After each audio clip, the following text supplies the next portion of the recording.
Yeah, it's clearing up here in Sacramento, but it was pretty stormy today. Wild.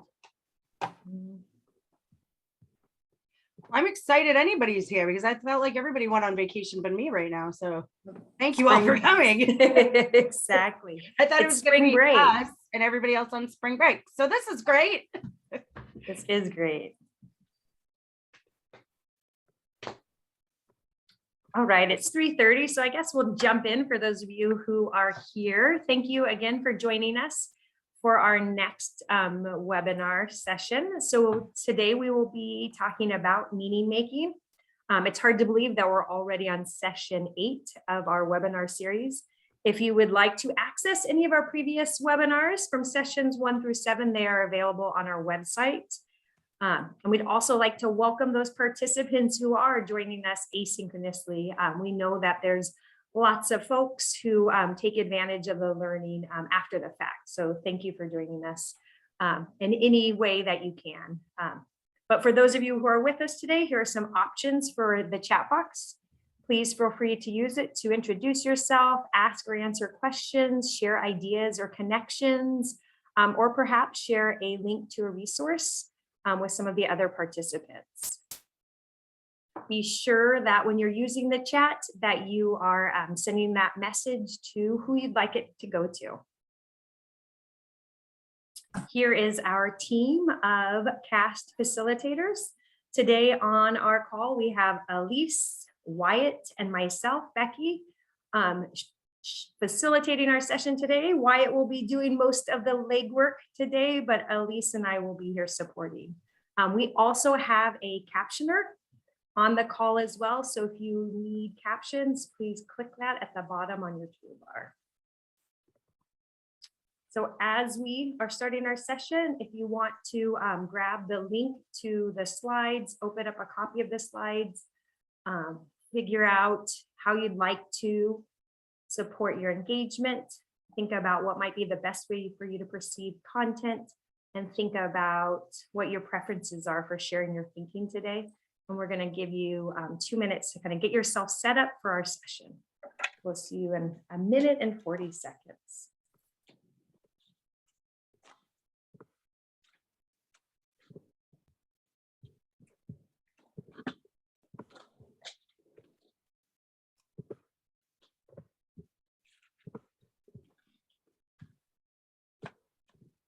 Oh, cool.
Hey, Becky, I think you're muted, friend. Because we're not used to Zooming yet. So yeah, that's amazing. I'm really brand new to this Zoom. I'm new to this Zoom thing, so sorry. Yikes. You got it. All right, so here we go. Our 8th session, still working on figuring out Zoom, but we're in our 8th webinar of the year on meaning making. I know Elise dropped in a few minutes ago the link. If you were not able to participate in our previous webinars, they're all recorded and can be accessed asynchronously.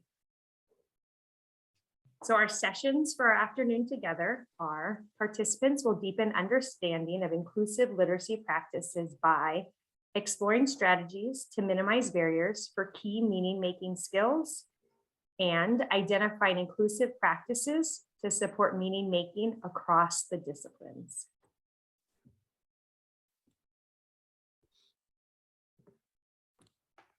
Okay, friends, exciting times. We are focusing on meaning making today with a real heavy focus as well on inclusive literacy, right? That's our overarching. So today you're going to dive into an activity with us, and you're going to be welcome to choose to work collaboratively in a breakout room, or you could stay behind in our main room and just choose to do this activity independently, whichever one is best for your learning style and how you're feeling today.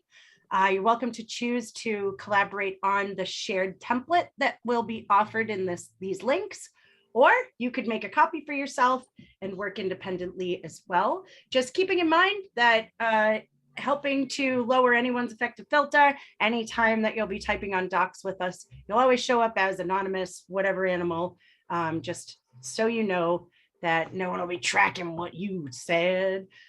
Our activity today is going to be a protocol that I am certain all of us are familiar with. It's called I Notice, I Wonder. We really consider this to be a strong example of what we call a low floor, high ceiling protocol, which we believe is an essential component to offer when focusing on being inclusive. The low floor part of this concept refers to the entry point of the activity, that the entry point is accessible to anyone, to everyone, to all, that there's no prerequisite of any skill, background knowledge, or specific experience needed for anyone and everyone to be able to participate in a meaningful way. You'll be asked to observe the text that is offered to you, and then on a graphic organizer right below the text example, you'll be asked to share anything that you are noticing. And then that may lead you to have some wonderings, and then you can share your wonderings. Thank you so much for sharing at the same time. I appreciate that. Anyone can make observations about something that they are able to perceive, and anybody could ask questions about something they're able to perceive. So the high ceiling then refers to the idea that this activity can get deeper and extend out as far as the learner can and wants to go. So therefore, this type of protocol offers access to all, as well as offers opportunity to push or challenge themselves so that the learner can choose to extend however far they want or are capable of going. All right, so this data that we collect through this activity, that then can absolutely be used to help drive the design of your next steps of instruction. Based on what you see, the notices and wonderings are, you can tell, what are my learners interested in learning more about? Are there any misconceptions that they have? Are there any common big themes that are coming up that I should address whole class? Am I seeing individuals with specific things that I'd like to speak with them about one-on-one or in a small group? It can really help to drive getting deeper into the content instruction. So we have an offering for you to interact with the content from each one of these disciplines, and whichever one you want to choose that's most relevant, exciting, or enjoyable to you is up to you. We are going to open some breakout rooms. So Elise, if you could do that, what would be amazing is if we had one breakout room for each one of these content areas. And if you had time to name them, that would be great. But if you don't, then we could just go in order down, that the ELA would be the first one, history, science, blah, blah, blah, blah, blah.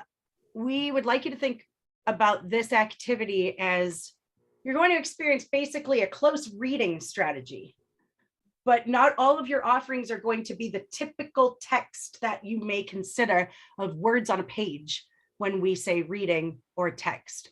So we could also extend this thought to be a close observing, a close looking, a close perceiving activity.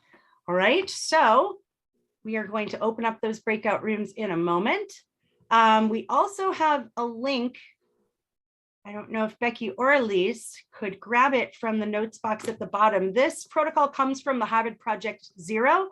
And so we have an awesome explanation of it in the how-tos in English and Spanish for you to grab. All right. Wyatt, I don't have hosting privileges. I believe Allie does, so she'll have to open up the breakout room. That is totally fine. You know, while that's happening, why doesn't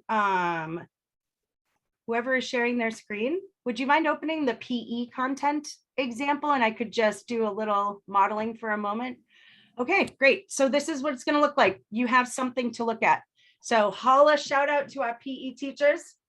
We are honoring you in this moment. Here's something that you would run across in PE. You are going to look at this, and we all have varied degrees, I'm certain, of our background knowledge around this image. And so what are some things that I can notice right now? I notice a rectangle. I notice two different colors and shapes. I notice arrows. These things are now starting to lead me to some wonderings. I wonder why two different colors. I wonder why the arrows are going somewhere, and then other arrows, there's only arrows for blue. Why only blue and not red? That type of thought is what we're looking for. All right. So friends, the options to you are to choose the breakout room when they are opened, or stay here in the main room. We are going to offer you 5 minutes to work on this notice and wondering protocol. All right, are our breakout rooms open? They are open. I've just opened 5 rooms in case anybody would like to go into them. 1 is for ELA, number 2 is for history, number 3 is for math, 4 is for science, and 5 is for visual art. Okay, and then the PE and the world language. Why don't you join the visual art one? We could just have all 3 of you together in the last breakout room. That works fine. All right, so we will see you back here at 3:46. And anybody who is staying with us here, enjoy working on this independently.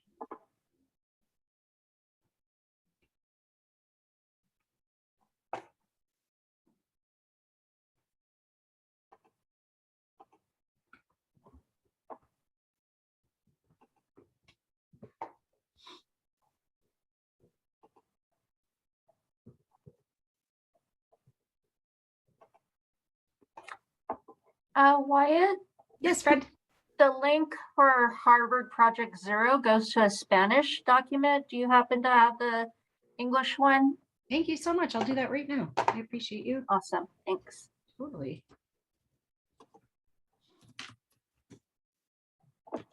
And if you're in the main room, but you would like to join one of the breakout rooms, go ahead and message us and we can place you in one of the rooms.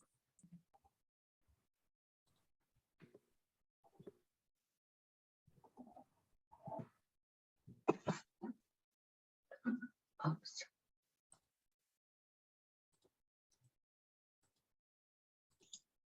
Hi, this is the captioner. Did you want to put me in a room, or do you have a preference? I think you're muted, Elise. I think it's okay if you stay here, Lisa. Okay, just checking. Thank you. Thank you, Lisa. Okay.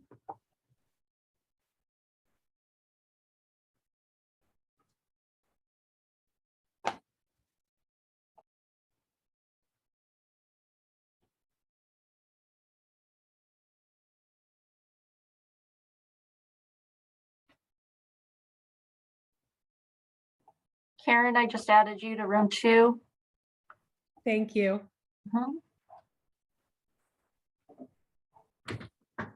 Okay, our See, Think, Wonder is what they call it at Harvard. The notice and wondering is in English in the chat now. Thank you so much for recognizing that.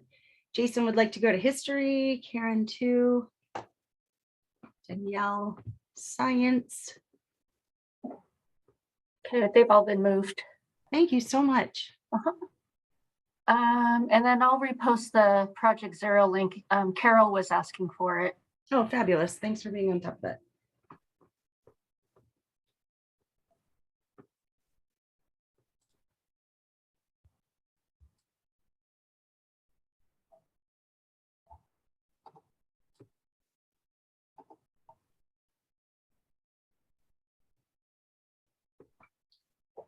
Are you watching the docs, Wyatt? They're noticing and wondering.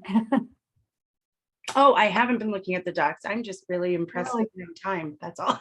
Let me take a peek. I'm excited to see. Oh, cool.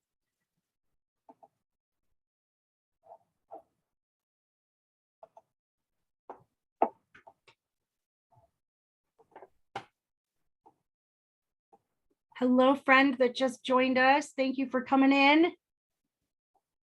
We are actually in the middle of a breakout room moment, but what I can do for you is I will be tossing our link to our slide deck in the chat for you so you can at least find yourself. We are on slide 10.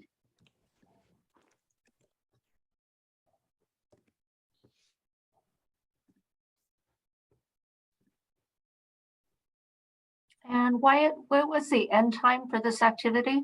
3:46. 3:46. Okay, Thank I'm going you, to friend. close the rooms now. Thanks a It'll give bunch. us 60 seconds. Perfect. Hello, friend Shamron, I think is joining us right now.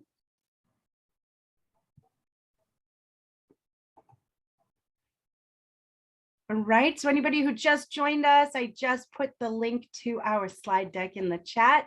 We are on slide 10, so dive right in. No matter that you're a few minutes late, we're super happy that you joined us. Everyone will be coming back from breakout room experience in just a moment, and we will roll on from then. So you have a second to get yourself settled and make sure you can access that slide deck. And Wyatt, if you're looking to highlight any one of them, history has the most noticings and wonderings. Hey, thank you, friend. Why don't we share that one? That's great. I appreciate you. Okay, excellent. So let's see what happened, friends. So this was the history example. And what we offered for text in this moment was a photograph. And so let's see what you came up with. I noticed that everyone is male. Absolutely. So clearly there's some meaning behind that, right? A man leaning on the barbed wire. Noticing barbed wire, there's so much meaning there. They are Latinos. They had better style back then. Thank you. Thank you. Totally agreed. Totally agreed. I need those hats. Government buildings, question mark. Fabulous. So now that led us to some wonderings, the wonderings. I wonder why they are all male and if it's possible that they're going somewhere else to work. Why is he so comfortable leaning on wire? What year is this? I wonder the historical significance. Okay. Now, as a facilitator, I just got so much data from what you're bringing into the space of the content that we may potentially be learning about. So where that photograph was from the Bracero project. And I don't remember the year that it was, to be perfectly honest. So if we were launching a unit learning about the Bracero project, the historical context of it, now I know what is it that my learners are bringing into the space. Where might be there some holes in their understanding or experience around this? What do I need to highlight? And what are they curious and interested in learning about so that I can help them feel more connected to and engaged to the content? So now, taking a step back, I feel as though not only is this protocol probably pretty commonly used, I'm sure we've all run into it. We as expert learners, we know how to do these things. We do them with total automaticity. I know how to observe something and say what I'm seeing, start to build connections. I know how to ask questions. I know how to ponder wonderings. Our learners may or may not know how to do these things, right? And so how do we explicitly grow expert learners to do these specific skills that we do with automaticity if we don't slow ourselves down, pause, and give ourselves time to reflect and name, reflect and name? So a couple questions. I'd love to have some thoughts thrown out in the chat. Turn on your microphone, whatever you're most comfortable with. What impact did using this protocol have on your thinking? How did using the protocol inform how you approached the material? Are there other ways that you would have wanted to capture your thinking, or any other thoughts that you may have had in this experience? I'd love to hear from you.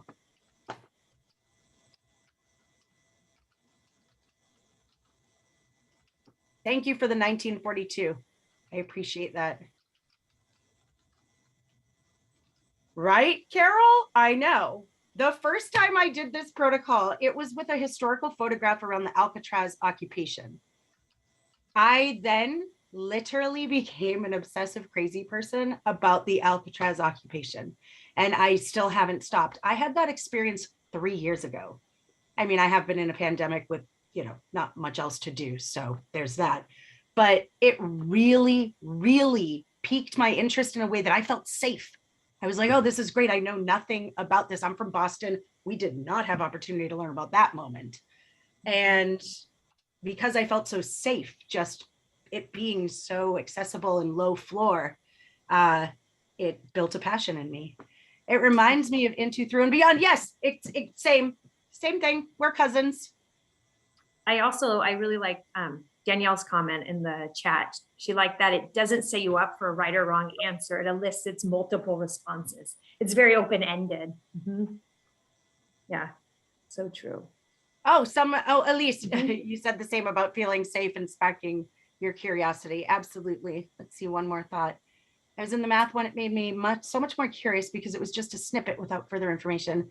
Your imagination or curiosity could go anywhere. Absolutely.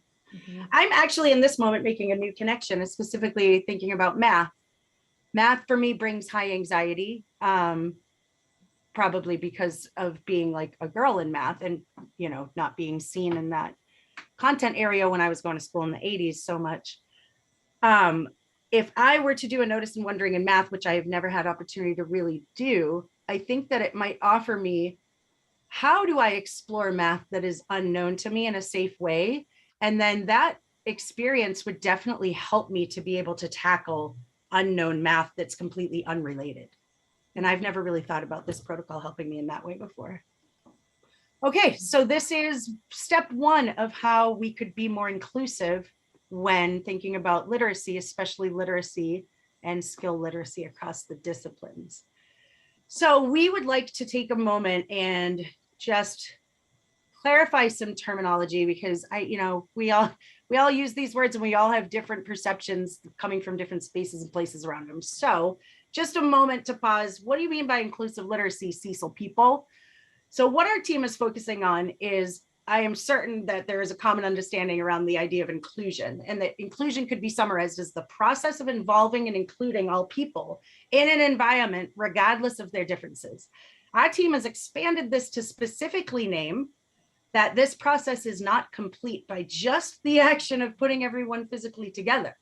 In order for all variances of learners to be successful, they must also feel a strong sense of belonging, that their whole person is seen, and that they are heard, and that they feel heard, that all learners also need to be valued for the unique assets that they're bringing to the space, because we all know inclusion is important because together we are all stronger, and that each individual piece of our learners are respected in order to provide a sense of safety and building true community, which then leads to a successful space for people to be able to take risks in and challenge one another and grow. Moving on to literacy. I think we understand that the definition of literacy could be categorized as to the ability to produce, interpret, and understand language. Our team has expanded this thought to include the regular practice of guiding our learners to pose wonderings, ask questions about what they're reading, to help them engage with it, connect to it, to also explicitly show our learners how to critique what is being read by growing those critical reading skills and strategies. And the last layer we offer is to consider the social context of the material in order to help expand that meaning-making process and build relevance and authentic connection from our learners to the material. This sentence is right. The next slide is just being who we are from CAST. It's a similar slide with a different way to perceive similar information. So if that one didn't hit you, here's another way to look at inclusive literacy. And in service of helping those who may not be able to perceive visually, well, promotes participation of all students in the general education classroom. Inclusive literacy also expands definition of literacy to include communication, problem solving, critical thinking, and multiple forms of media. And it provides options to students to progress in content area or disciplinary learning? All right. We're all nerds here. Otherwise, we wouldn't be hanging out here on a bright, sunny spring break day. So being the nerds that we are, we welcome you to another extension to dive deeper. It's a great article from that website, Reading Rockets, which I loved when I was in the classroom. This article, we can throw the link in the chat for you as well. It's what research tells us about reading comprehension and comprehension instruction. So we invite you to grab that link and take a peek at it when you'd like. So the article really just summarizes what it is that proficient readers do. It's just like the list we have in front of you. You've probably seen this list of skills or strategies in lots of various forms. We chose the Reading Rocket one. It seems to speak to us the most. So this is the list of reading comprehension skills that we're going to be working off of a little bit today. Those skills are connecting, questioning, predicting, inferencing, visualizing, monitoring comprehension, and reflecting. So these are the skills that researchers found that proficient readers do when they make meaning going through a text. But we want to, like we like to do with things, kind of expand or extend our definitions or understandings of things. So we want to make sure that we're calling these meaning-making skills, because we feel that meaning making goes beyond just the written word. So we don't want to like kind of pigeonhole ourselves into just reading skills. So we're kind of expand it to be meaning making skills. And we're going to spend a little bit of time talking about or focusing on inferencing. All right, friends, we are going to share a video with you. It's just over 7 minutes long, but it's worth it. I wouldn't put it in if it wasn't. We're offering you a glimpse into a really exciting high school classroom. It's a moderate to severe special ed room, and it's an ELD class. After the video, we're going to be hoping for you to take a moment and reflect on what you experienced with these questions. So, Elise, is it you that shares? If we could look at the next slide real quick and just get a glimpse of the questions so everyone can have them in their mind. After the video, we'd like you to consider, what intentional choices do you see the teacher make in the video to support her students? What tools do we see used in this lesson as effective scaffolds for the students? And do you have any aha moments in watching this video? All right, we welcome you back to the video. Move on to the next slide. When was the last time you took a picture? Raise your hand if it was today. A selfie? My name is Lindsay Young, and I teach 9th through 12th grade English language development. My students are not only in mild to moderate special education, but they're also long-term English language learners. We have been working on generating literal and inferential questions, but when we read text, it's difficult to get them to make inferences.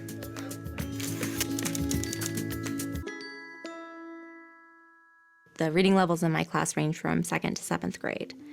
And then you're trying to get them to do this critical analysis, which is also challenging. Why would you teach two challenging things, at one time? So the thought process is look at art, teach them how to analyze, then they'll know how to analyze, so then you can have them look at a text. And now the challenging thing is no longer the analysis, because they know how to do that. Now the only challenging thing that we're dealing with is reading. Okay, so can anybody else tell me the last picture that they posted on Facebook or Instagram or Snapchat? Drinking Starbucks at Vaughn's at my workplace. That is a great one. Okay, that's a great one because that says so many things about you right off the bat. So I started class today with an attention grabber by making the students realize every time they take a picture and put it on Facebook or Instagram, they're creating art. And they're analyzing it the same way we would analyze a piece of art in a museum. What does that say about David? He likes coffee. Yeah, okay, so he likes coffee. That coffee's a prop. But second of all, the setting at his job, he is employed. And that's a cool thing to be, right? These are all things that you look at when you take pictures and you show them to people you're trying to send a message. I had the graphic organizer on the whiteboard. poster size. And I tried to get the students to mention all of the elements I was looking for: the clothing, gesture, posture, facial expression, setting, and props. When David said that he had a Starbucks cup in his hand, and I said, okay, Starbucks, that's a prop. So I went ahead and just put a check by that. And then setting, he mentioned he was at work, so I put a check by setting. It's just so important, especially with English language learners, to have visual representation. Before photos, they had portraits. And this was a painting of one person or a group of people. I want everybody to circle the word portrait. But you guys are lucky because how many pictures can you take in 1 minute?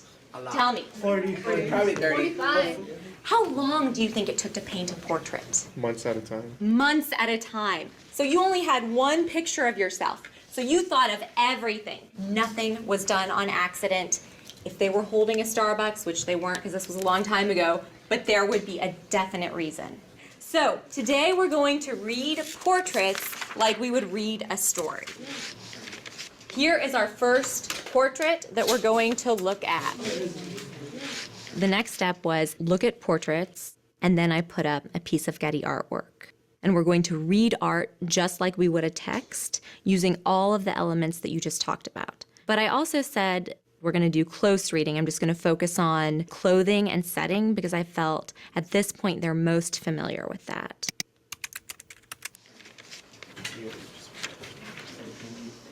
We've all learned the word literal, and we've been working on that.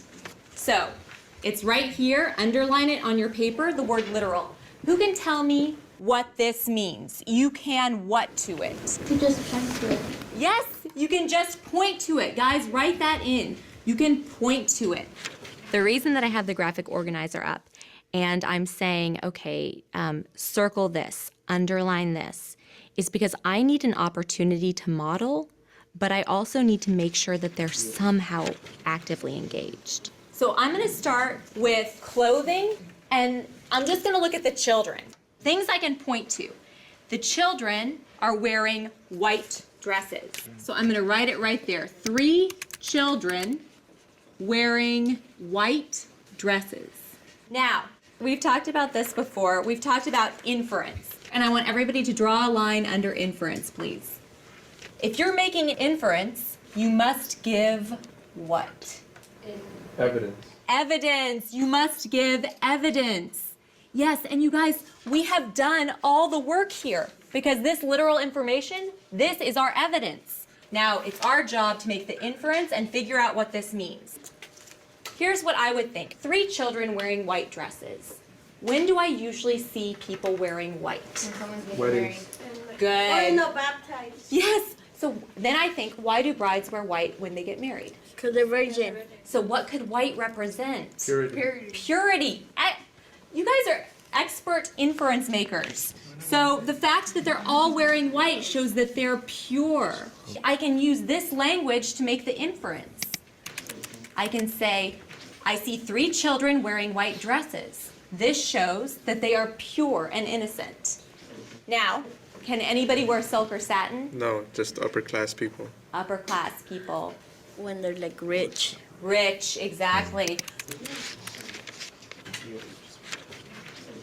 The inference is they are upper class or rich. The final project of the lesson is the students are creating their own portraits. So they just learned how to analyze art using all the elements, and they have the graphic organizer. Now they all get different portrait scenarios. And they weren't supposed to let the other group see because it's going to be kind of like a competition.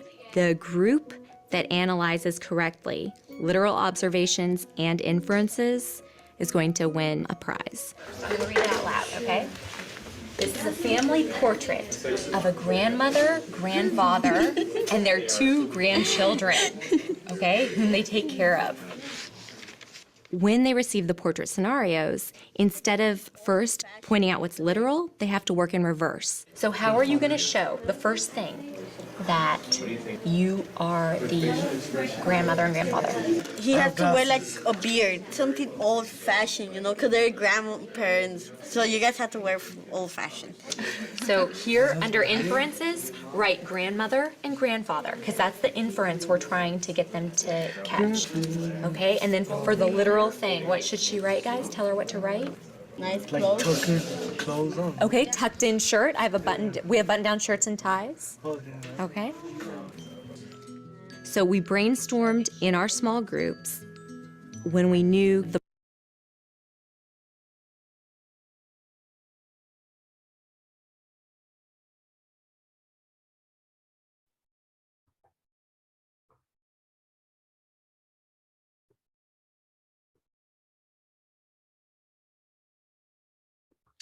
Okay, friends, so we are going to take a moment and just shout out some thoughts that we had around this video. In the chat, turn on your microphone. What intentional choices did the teacher make to help support her students? What tools do we see used in the lesson that were effective as scaffolds for the students? And any aha moments watching this video? What do we have, friends? So Katie, this is Carol, and I really appreciated that she said she didn't want to teach two difficult things at once, right? And she realized, you could either analyze a picture or analyze the text, and of course, she felt that analyzing the picture would be easier for her students. So I appreciated that very much. Me too. To me, a very low floor, high ceiling moment as well. Right? Absolutely. And Yep. lowering the cognitive load. We're not trying to do two new things at once. Right. Okay. One, now transfer, apply. Thank you, Carol. Anyone else? Anything else stand out to us or cause us to wonder? Yes. And not just any graphic organizer, but the scaffolding with the graphic organizer was very specified, very carefully designed. I also appreciate the multiple ways to perceive, the modeling, the think aloud. How she had blown it up to be like poster size, right? So that they could see her working with it. She focused on limiting elements of the graphic organizer at one time. Again, that is so brilliant to point out. Step by step, slowing down the process. She chose the groups in advance. That's something that I did not notice. Thank you. Carefully designed. Okay, fabulous, friends. If anything else comes up for you, feel free to turn on your microphone or throw anything in the chat at any point in time. So now we're going to take a moment or two to give you the opportunity to do a little inferring back with the text that you interacted with at the beginning of our session. But we're going to use the graphic organizer that we saw in the video. Just like all good teachers, we still continue to steal things that we see that we like. So we're going to ask you to go back into, whoops, I just clicked on the wrong link. Back into the same content that you were interacting with earlier. And you're going to go to the graphic organizers link. There will be multiple pages. So the first page, if you click on the ELA one, it will take you to the graphic organizer that the ELA group will be working on. So we're going to ask you to use that graphic organizer to go back into your text, do a little bit deeper thinking, and make some inferences using the graphic organizer. Again, you will have the opportunity to choose if you want to go into the breakout room or stay here in the main room with us. And I am going to also throw in those links again, because I think we had some friends join us later. Perfect, thank you. And so here you go. The content links are now in the chat for you. So choose back if you weren't here earlier, choose the content that's most relevant or exciting to you. And we actually have a good amount of time for this, which I really appreciate, because I think we should take it. I am going to say let's give 8 minutes for breakout room processing time. Okay, great. Thank you, Wyatt. So 8 minutes. If you would like to be assigned to a room but need to be moved, please drop that in the chat and we'll push you out into the room that you'd like.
Hey, Wyatt, I have a question. Yes, friend. On the inferencing doc, where it says on the surface literal, and then the third bullet point says you can blank to it. What I'm feeling a little slow today, but what is that fill in the blank supposed to be? You can.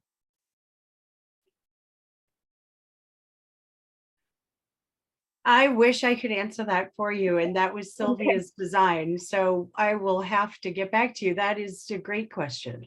Oh, okay. I feel better now.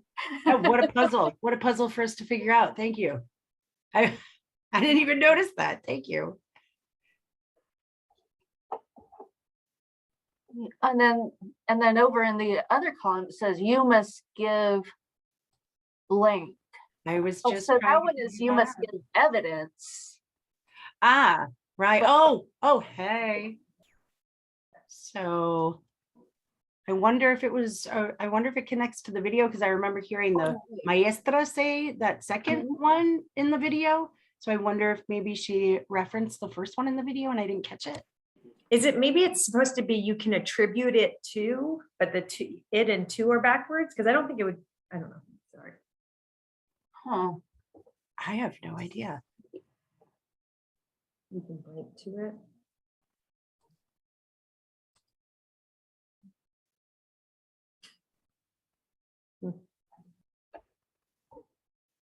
Refer to it. You can.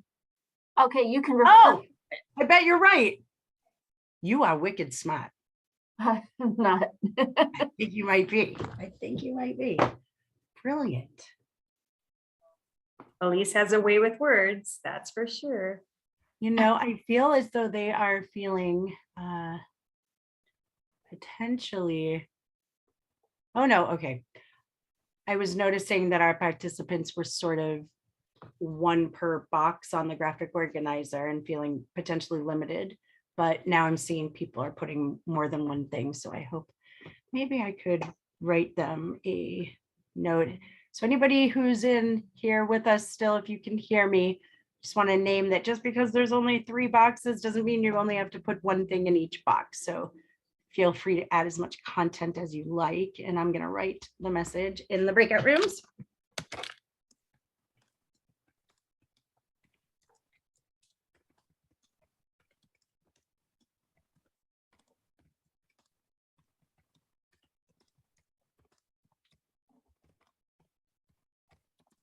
Now that I'm seeing this in practice, I really like the language in the middle, because you can basically write off of this. That's exactly the idea, right? It's scaffolding and transference, and what our team has discussed a bit about how the language functions, right? The language forms can be a really powerful tool in helping to lower that cognitive load going from content area to content area when we're actually doing the exact same thing, the same pattern. You can grab onto that sentence patterning, right? Yeah, and I'm actually seeing people adjust their language. So they're. Oh, that's exciting. Yeah, it's really cool.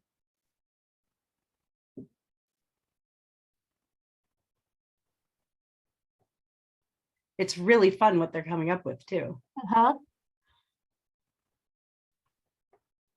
Gosh,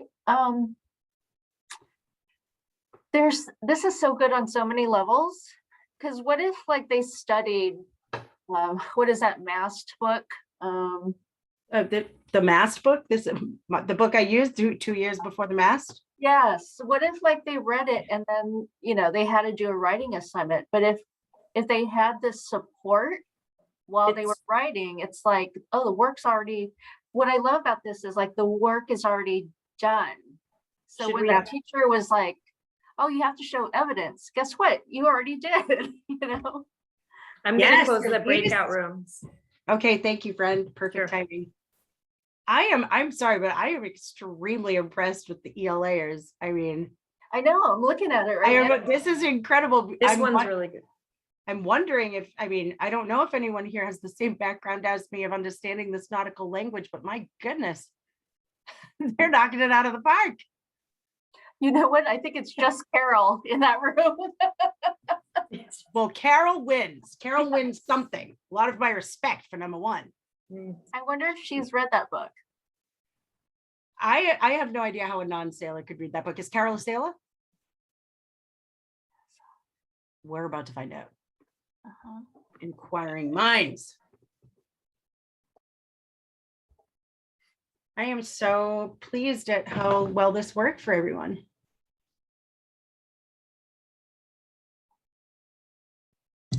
Becky, if you wouldn't mind, oh wait, why don't we show, yep, thank you. Got it. Great. Everybody's back now, Wyatt. Yay, it's so nice to see you all back. Wowza. Carol, are you a sailor? I don't believe you. I literally don't believe you. I chose this, the ELA example, my friends, is a very heavily laden nautical history book. I used to live on tall ships and sail for years, and this is my passion and my language, but it is so specified, and I am blown away at how much you were able to comprehend. Carol, holy macaroni. We didn't know what it was about when we first read it. We're like, what is this? I want to make one more connection for friends, just to name something for a moment. A very close coworker of mine, an Afghani refugee as a child, when she moved from Afghanistan to Orange County, it was 1985 through 1989. She was 6 years old, and her and the other two children who were identified as English learners were pulled out of class each day for an hour, brought into a small closet down the hall, and they were handed the book 2 years before the mast and told to read it out loud. Thank you. I'm glad that we have done something called research. All right, friends, you are doing amazing. Becky, is there anything that you're seeing that you'd love to highlight? I was just appreciating some of the inferences that came up. So taking some of the noticings, so from the first task and some of the noticings that were on the history, social science content, and then being able to use that to make an inference. Like, for example, we noticed that some had luggage. So this suggests that they're leaving or going on a trip. We noticed barbed wire. This shows that people are being fenced in. So I really appreciated that connection between the first task and the second task. Fabulous. So friends, we are going to take a look at our reflecting of the process that we just went through. So now, what stood out for you once we added on this new tool of the inferences, and really trying to connect and consider? One of our stances here today is that, as we said, literacy and text are not just words on a page. And so the multiple examples also across multiple disciplines with total varying background, knowledge, experience, blah, and we all can leverage inferences. Inferences is a skill that everyone does and needs in every content area. And so making the connection to what we were talking about earlier of lightening that cognitive load, right? By only doing one thing at a time. Another way to lighten cognitive load for students is to help them understand that they make inferences in math. They make inferences in science. They make inferences when they're reading. They make inferences all day in all content area. And so if us as educators can lean into this idea, and when we're collaborating with our cross-divisional colleagues, decide this is the language. We're all going to use the word inferences when we are doing this, and we can start to maybe build a bank of commonly used graphic organizers, commonly used steps, strategies, protocols, such that the student, when going from science class to language arts class, they are not going, oh, I'm learning something brand new now. Now I'm in math. No, you're not. You're doing the exact same thing you just did in science. It's just with different content. So I hope that's helping to build a connection. Now, how would you imagine using this with your own students? What other options might you include? Are there any thoughts out there on these reflective questions? Chat, open your mics and talk it out. I'm wondering if anybody saw the potential for supporting language and maybe even writing by using this graphic organizer. I was kind of thinking the same thing. You know, if you're learning vocabulary, you could really do this. If it's a word that has multiple parts, right? Meaningful parts, they could possibly make inferences on that. Exactly. Okay, so in the interest of time, I believe the next step is something that I really want us to have this time for. We always love to hand you things that you can take and use tomorrow, right? Because we're all educators. So friends, we have this final document here. I just want to name that, at least when I had a classroom, I know that I was guilty of I know that I'm supposed to take that time and make the moment for closure, like I just did right here, right now. I never did it. I was that teacher that was like, one more concept. I'm going to shove in one more thing instead of do that. And I really didn't understand, the power that I was missing in the reflecting and closing. So I just want to name that, and we are going to do it because it is best practice. So we have 1,000 points of entry. That means we get 1,000 points of exit from this one. You're invited to choose one of these questions to add to this, add your thoughts on this Google Doc. Again, you're welcome to always turn on your mic or put it in the chat, but we would love for you to consider these questions on this graphic organizer and share. Y'all have the answers, y'all have the resources. Get them out there, beg, borrow, steal from each other. What can you help each other with so that we could walk away with this exit ticket being full of things to use tomorrow? So, in what other ways do you make meaning? In what other ways do your students make meaning? How do you know that your students have made meaning? And are there any other protocols that you have found to be low floor, high ceiling? Carol said it so well earlier, and I can't repeat it. It was beautiful. You made a deep connection about how the notices and wonderings was perfect for an entry point to then going to inferences, right? Because they had already looked, gathered information, come up with questions. They're already invested. So then when we jumped to inferences, it wasn't too far of a jump. All right, we're going to work on this doc for the next 3 minutes. So please turn on your microphone if you'd like to say anything at all or connect in any other way about it. Oh, yay, Jason, you teach a film class and you can use this with stills. Big hearts, big hearts.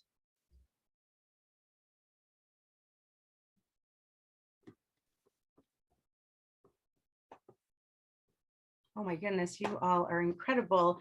I can't tell you how much I appreciate you joining us today and being so participatory.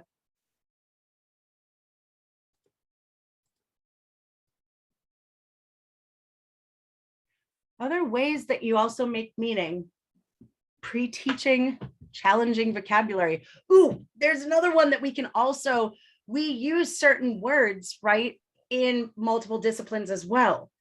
And so being careful to ensure that our students understand that when you hear this word in this discipline, it carries the same meaning as in this discipline, right? And really being explicit about slowing down to make that connection for them. Asking questions, connecting with others. The more questions that they ask, the more invested and interested, the more relevant it becomes, the more motivated they are. Okay, in what ways do your students make meaning? We're hearing accessing background knowledge and connecting it to the current lesson. Perfect. Asking questions and exploring. Stuff them with facts so they have at least a sliver of background knowledge. Totally. And in multiple ways, right? Videos, articles, podcasts. How do you know that your students have made meaning? I'm interested in your answers here. Ask them at the end of the lesson, what did you learn? Totally. Exit tickets, reflective strategies, right? Turn in talks with friends, journaling, the thing that I always forgot to do. Drawing comparisons, excellent. Make sure they have multiple ways to show and demonstrate their learning. Yes, I wanted to name that and consider that with I noticed I wanted a protocol as well. There's so many ways that you can offer that. Today, we just had you typing and reading. Well, with your students, you might want to do a Jamboard instead so that they could use images or links or draw on it. Have them teach others. Oh, the attitude towards work. That's a good one. Question formulation technique, never heard of, totally looking into, so thank you. Close looking, yes. Yeah, close looking, close viewing. Love it. Y'all are amazing. Okay, so you have these links. These are yours. Refer to them, use them again. All right. Thank you again, like Wyatt said, your engagement and participation is awesome. So this concludes our webinar for meaning making. It's our meaning making is our monthly theme. So our Cecil team produces and shares 4 different resources to support the theme of meaning making. The other 3 resources and the webinar links can be found on our Cecil webpage. And our theme for next month, which seems really wild, that is our last theme for this school year, will be that of writing, which I'm really looking forward to. Thinking about how we can make that connection, like Elise was saying, with our graphic organizer that we used earlier into writing. So again, our next session will be writing. Please register. It will be on May 9th. If you're not able to attend, it will be recorded so you can participate asynchronously as well. And please, please, please complete our feedback survey. We really do read each and every response and take it into consideration when we're designing. We really want to make sure that our webinars are responsive and meet everyone's needs. So thank you again. Enjoy the rest of your Monday afternoon, evening, and take care. Hey, Carol, thank you, Elise. Elise put the English version of that Harvard doc in there for you. Okay. Thank you, friends. Happy day. Thank you.